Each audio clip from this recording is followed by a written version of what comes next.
תחת נחת זרוענו בימים הקרובים. Untuk mengupas serangan Israel terhadap Iran, kita bahas bersama Teguh Reza Syah, pengamat hubungan internasional Universitas Padjadjaran. Pak Reza, selamat petang. Selamat petang, salam dari Bandung. Oke Pak Reza, Amerika sudah bilang dia tidak terlibat, tapi tahu sudah diakui oleh Presiden Trump. Kemudian juga dampaknya adalah perundingan nuklir dengan Amerika Serikat batal, sudah dipastikan batal. Bagaimana kita bisa membaca benang merah di antara semua ini Pak Reza? Saya pikir Iran sudah cukup bukti bahwa terselenggaranya perjanjian nuklir ataupun tidak terselenggaranya perjanjian nuklir, Amerika Serikat tidak bisa. Karena dalam bayangan para pimpinan Iran itu mereka satu stigma bahwa Amerika Serikat itu dikenal sebagai syaitanul akbar atau setan besar yang kalau berbicara itu bohong, kalau membuat komitmen itu akan ingkar, dan kalau terlibat dalam perjanjian-perjanjian itu mereka akan menggunting dalam lipatan. Untuk itu Iran sudah melihat bahwa keberhasilan Israel menyerang Iran itu tidak terlepas dari pangkalan-pangkalan militer Amerika Serikat yang ada di sana. Misalnya di Qatar, di Bahrain, di Kuwait, dan Uni Arab Emirat. Itu analisis dari pihak Iran.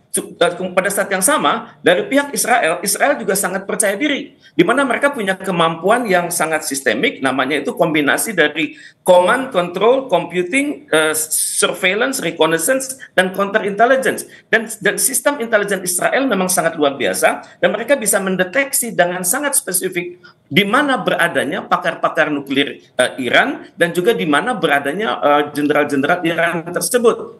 Jadi ini sangat menarik, tapi saat yang sama kita juga lihat bahwa stok yang Iran kirimkan itu baru berjumlah 100 misil. Misalnya kalau kita perhatikan statement dari pejabat-pejabat Amerika Serikat di Kongres, mereka mengatakan Iran itu sebenarnya masih memiliki 3.000 ballistic missile. Ini adalah statement dari Jenderal Kenneth McKenzie yang berbicara di depan Komite Senat itu sekitar tahun 2002 silam, dan dia mempercayai bahwa sanksi yang diberikan oleh Barat terhadap Iran itu tidak mempan, dan Iran terus mampu membuat perangkat-perangkat perang, terutama sekali drone dan misil dengan harga yang lebih murah. Jadi ini adalah suatu hal yang menarik, di mana Iran sangat mengandalkan pada drone dan misil, kemudian juga mengandalkan sistem perlindungan keamanan lewat satelit. Konon Iran sudah punya satelit, dan pada saat yang sama Israel sangat mengandalkan pesawat-pesawat siluman mereka. Okay. Dan ini yang menarik bahwa ini adalah revolusi dalam perang modern. Oke, Pak Reza, tapi bagaimana kita juga melihat peran negara-negara besar di belakang konflik ini? Ada siapa saja yang terlibat sebenarnya? Kalau kita mengikuti ya, bahwa yang terlibat itu pasti adalah Amerika Serikat. Dan di belakang, pertama adalah Amerika Serikat, kemudian Jerman ada di situ, Perancis ada di situ, Inggris ada di situ. Tapi di kalangan 3 negara Uni Eropa ini, itu Jerman tampaknya melunak karena Jerman mulai mengkritisi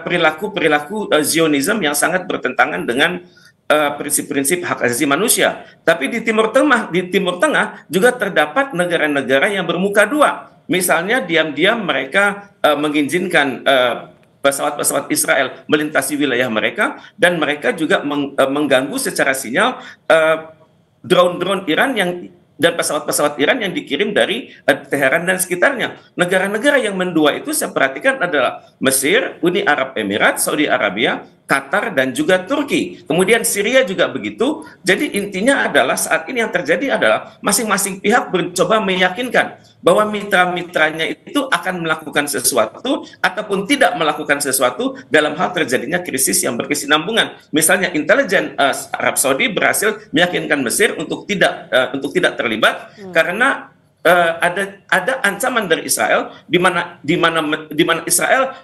berkemampuan meledakkan termonuklir secara terbatas di sekitar Bendungan Aswan, dan Mesir sangat tahu resikonya akan terjadi banjir besar dan juga kematian lebih dari 1 juta jiwa. Pak Reza, jadi ultimatum ini kan juga tapi disampaikan Iran ke beberapa negara. Misalnya tadi ada Inggris, kemudian Perancis, dan juga Amerika Serikat. Nah, melihat eskalasinya, apa dampaknya yang akan terasa di Timur Tengah dulu, kemudian juga apa dampak yang akan dirasakan oleh global? Pertama di dampak di Timur Tengah adalah adanya suatu potensi ya, di mana Iran kalau tidak mendapat jawaban yang jelas dari negara-negara Teluk, maka Iran berpotensi menghajar atau menyerang pangkalan-pangkalan militer yang ada di sana, terutama pangkalan militer yang dimiliki oleh Amerika Serikat. Dan untuk itu mereka sudah siap dengan peluru kendali yang khusus, misalnya untuk menyerang pangkalan Al-Udeid Air Base. Itu yang hanya berjarak 275 km dari Iran, maka tampaknya sudah disiapkan peluru kendali Khalil Fars dan Zohair. Dan untuk Bahrain yang berjarak 1.200 km dari Iran, di mana di situ ada pangkalan Angkatan Laut Amerika Serikat, itu sudah disiapkan Shahab 3 dan Resvan. Kemudian juga untuk Kuwait, yang di mana ada pangkalan militer Amerika Serikat di sana, dan jarak dari Kuwait adalah 1.400 km dari Teheran, itu sudah disiapkan Resvan dan Gadar seri H. Untuk Uni Arab Emirat, yang jaraknya adalah 1.700 km dari Iran, sudah disiapkan Gadar seri H dan Gadar seri F. Oke, kalau untuk global bagaimana Pak Reza? Untuk global kita sudah melihat bahwa akan harga-harga minyak sudah harga naik lebih dari 30%. Kemudian juga Iran punya potensi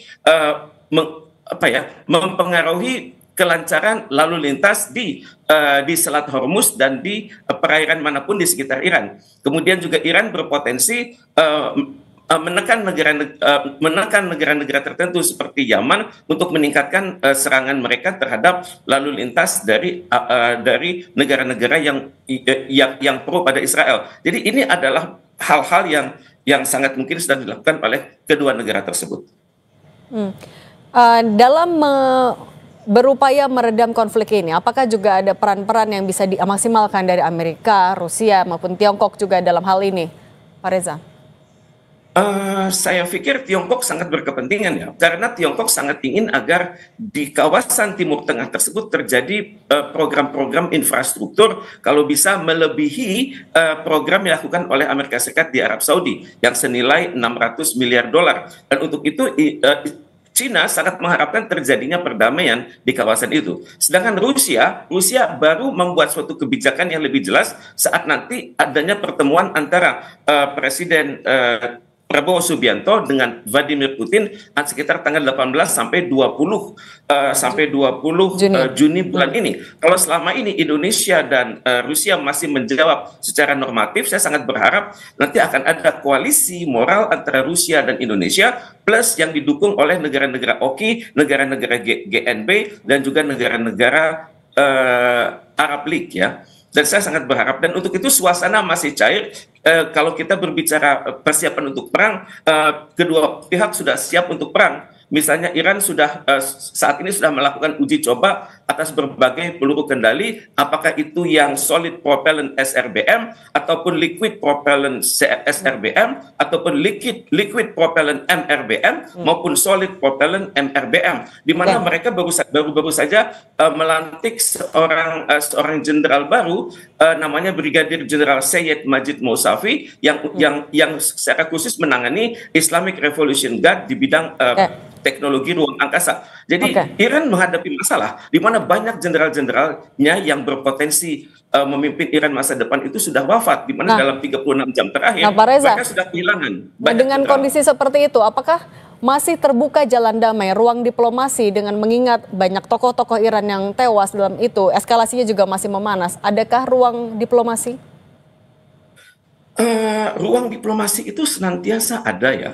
Cuman masalahnya siapa yang akan berbicara, siapa yang akan didengar oleh Presiden Iran Masoud Pezeshkian, dan juga siapa yang akan juga didengar oleh pemimpin revolusi Iran, yakni Ayatollah Sayyid Ali Khamenei. Saya pikir tidak banyak pemimpin-pemimpin dunia yang didengar itu. Tapi saya masih berharap hasil dari KTT istimewa OKI dan Liga Arab 2 tahun silam di Arab Saudi itu secara khusus mengamanahkan Indonesia untuk mengupayakan segala daya dan upaya untuk mencapai perdamaian di Timur Tengah. Sekarang situasi adalah lebih dahsyat dari yang diamanahkan oleh OKI dan Liga Arab tersebut. Tapi bagaimanapun Indonesia hendaknya bekerja keras. Bersama Indonesia itu ada ASEAN, ada OKI, ada GNB, ada kerjasama Selatan-Selatan, dan juga biasanya kita didukung oleh Liga Arab. Saya sangat berharap pada detik-detik yang sangat kritis seperti ini, Indonesia mengupayakan sebisa mungkin berkonsultasi dengan Sekjen PBB. Oke, Pak Reza, terima kasih sudah berbagi pandangannya di Kompas Petang. Sehat selalu ya Pak Reza. Terima kasih. Dan kami akan